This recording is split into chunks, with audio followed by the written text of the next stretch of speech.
దాచేపల్లి మండల తహసీల్దార్ గీతావాణి విలేకరుల సమావేశం నిర్వహించారు. ఈ సమావేశంలో ఆమె మాట్లాడుతూ ఫిబ్రవరి నెలలో ఎలక్షన్ డ్యూటీపై దాచేపల్లి తహసీల్దార్గా పదవీ స్వీకారం చేశారని, ఎలక్షన్ పనులు మాత్రమే చేస్తున్నారని, జూన్ 26వ తారీఖున కోఆపరేటివ్ బ్యాంకు నుండి నాకు కంప్లైంట్ అందింది. నా సంతకం, జూనియర్ అసిస్టెంట్ సంతకం, బట్టుపాలెం వీఆర్ఓ సంతకం సరిపోలడం లేదు. బ్యాంక్ లోన్ కోసం కాట్రపాడు గ్రామం నుంచి నరేంద్రవర్మ అనే అతను వచ్చినట్లు బ్యాంకు వారు సమాచారం అందించారు. మేము పరిశీలించగా తహసీల్దార్ కార్యాలయంలోని రిజిస్టర్లో ఉన్న నెంబరు, బ్యాంక్ లోన్ తీసుకోవడానికి వేసిన నెంబర్ కూడా పొందన లేకుండా ఉండడంతో తహసీల్దార్ మరియు జూనియర్ అసిస్టెంట్ వీఆర్ఓ సంతకాలు ఫోర్జరీ జరిగిందని గ్రహించి స్థానిక సీఐ మరియు ఎస్ఐల సహాయంతో ఎఫ్ఐఆర్ నమోదు చేశారని తెలిపారు. అనంతరం జిల్లా కలెక్టర్ మరియు ఆర్డీఓకు తెలియపరిచాము అని అన్నారు. పోలీసుల విచారణలో కాట్రపాడు గ్రామానికి చెందిన నరేంద్రవర్మ, నాగుల్ మీరా అని అతనికి 1000 రూపాయలు చెల్లించడంతో ఈ సర్టిఫికెట్ ఇచ్చారని తెలిపారు. ఇద్దరిపై పోలీసులు కేసు నమోదు చేసి దర్యాప్తు చేస్తున్నారని ఆమె తెలిపారు. ఫోర్జరీ సంతకాల మీద మిమ్మల్ని అంతా ఈ ప్రెస్ మీట్ పెట్టించింది ముఖ్య కారణం అదేనండి. ఈ ఫోర్జరీ సంతకాలు జరుగుతూ ఉన్నాయి.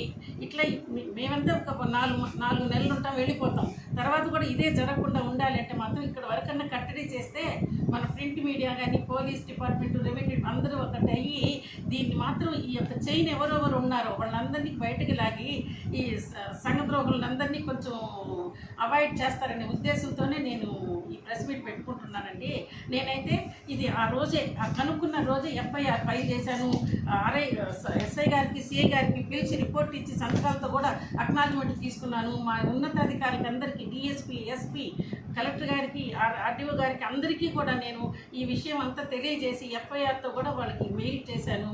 ఇవన్నీ చేశాను. అందుకని ఇప్పుడు ప్రింట్ మీడియాలో తహసీల్దారు కూడా ఏదో అడ్వర్స్గా వస్తుంది కాబట్టి ఈరోజు అంతా మిమ్మల్ని పిలిచి మీకు ఒక్కసారి చెప్పేస్తే ఈ విషయం మీరు కూడా దీన్ని కొంచెం ఫాలోఅప్ చేసుకుంటారని ఉద్దేశం చేశాను. లోన్కి అప్లై చేస్తున్నారు, వెరిఫికేషన్ చేసాం. దాంట్లో వేసిన నెంబరు మా ఆఫీస్లో రిజిస్టర్ నెంబరు ఒకటి కాదు.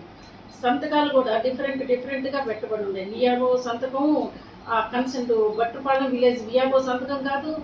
తర్వాత జూనియర్ అసిస్టెంట్ నా సంతకం, ఈ ముగ్గురు సంతకాన్ని ఫోటోషాప్ చేశాడో మరి ఫోర్జరీ చేశారో దీని మీద మాకు డౌట్ వచ్చి వెంటనే 26వ తేదీ నేను ఎఫ్ఐఆర్ ఫైల్ చేశానండి.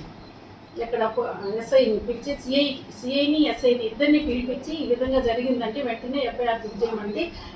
తెలుసుకున్న రోజే 26వ తేదీ నేను బుక్ చేశాను ఎఫ్ఐఆర్ ఫైల్. సంఘటన ఎట్లా వచ్చింది మన వెలుగులోకి? అసలు వెలుగులోకి సివిఆర్ న్యూస్ వాళ్ళు నాకు ఒక మెసేజ్ పెట్టారు. దీని మీద అతనిది ఒక రూమ్ ఉంది, ఆ రూమ్ కూడా మేము కనుక్కుంటున్నాం మేడం అని చెప్పి ఎస్ఐ గారు చెప్పారు. ఆ రూమ్ దగ్గర పోతే డబల్ లాక్ చేస్తున్నాడు ఈ నాగుల్ మీరా అని అతను, మా విఆర్ఏ కొడుకు.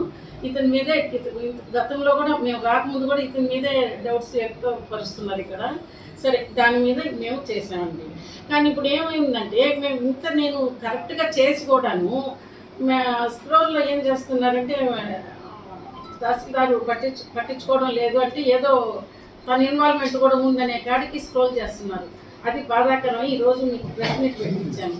దీంట్లో మాత్రం ఎప్పుడెప్పుడు సమాచారం ఉన్నతాధికారులకు పోతుంది, అఫీషియల్గా కూడా మనం ఫైల్ చేయడం జరిగింది. కాబట్టి దీన్ని బట్టి మీరు ఇప్పుడు ఇన్వెస్టిగేషన్ అయితే జరుగుతుంది. ఇన్వెస్టిగేషన్ కంప్లీట్ అయిన తర్వాత మీకు పూర్తి సమాచారం కూడా వస్తుంది.